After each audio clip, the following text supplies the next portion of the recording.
आज हम बात करेंगे किसी भी एम्पलीफायर के कैरेक्टरिस्टिक की। तो मेनली 4 कैरेक्टरिस्टिक को डिस्कस करेंगे, जो कि है voltage gain, current gain, input resistance and output resistance. इसके अलावा हम एक और कैरेक्टरिस्टिक बैंडविड्थ को भी डिस्कस करेंगे। So first one is voltage gain. तो वोल्टेज गेन किसी भी एम्पलीफायर का इनफाइनाइट होना चाहिए ideally and practically as high as possible. Voltage gain, gain means क्या होता है? Output quantity divided by input quantity. ठीक है, अब चूंकि ये वोल्टेज गेन है तो output voltage divided by input voltage will be equal to the voltage gain. ठीक है, next one is current gain. Current gain means output current divided by input current.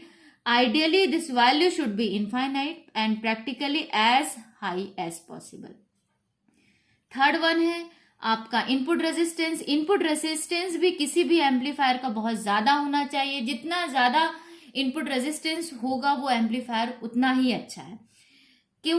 क्योंकि इनपुट में जितना ज्यादा रेजिस्टेंस होगा उतना कम नॉइस आपके एम्पलीफायर में जाएगा। यदि आप में इनपुट रेजिस्टेंस बहुत कम है तो सिग्नल के साथ नॉइस भी आपके एम्पलीफायर में एम्पलीफाई हो जाएगा और आउटपुट में सिग्नल के साथ साथ हमको डिस्टॉर्शन या नॉइज भी मिलेगा।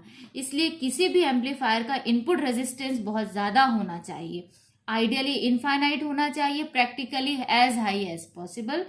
And fourth one is output resistance. यदि आपके एम्पलीफायर का इनपुट रेजिस्टेंस इनफाइनाइट है या बहुत ज्यादा है, प्रैक्टिकली बहुत ज्यादा है, तो आउटपुट रेजिस्टेंस को ज्यादा होने की जरूरत नहीं है, क्योंकि नॉइस आया ही नहीं तो अननेसेसरी आपको आउटपुट रेजिस्टेंस ज्यादा करने की जरूरत नहीं है।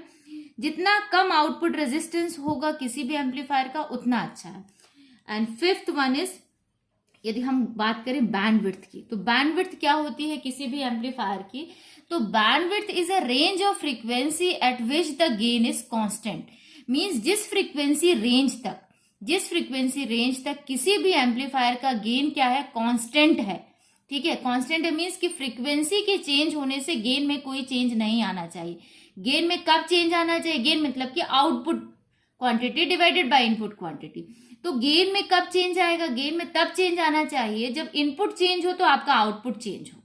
ठीक है, तो range of frequency eight which the gain is constant, वो है आपका बैंडविड्थ। मींस कि फ्रीक्वेंसी के चेंज होने से, यदि आपका फ्रीक्वेंसी चेंज हो रहा है तो आपका गेन क्या होना चाहिए? कांस्टेंट होना चाहिए।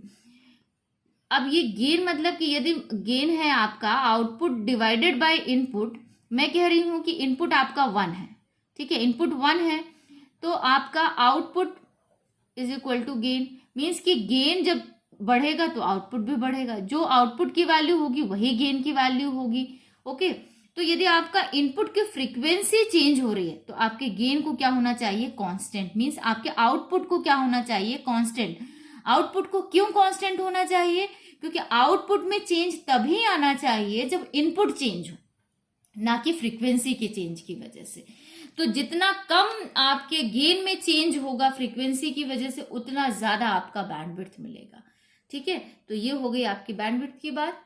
Thank you.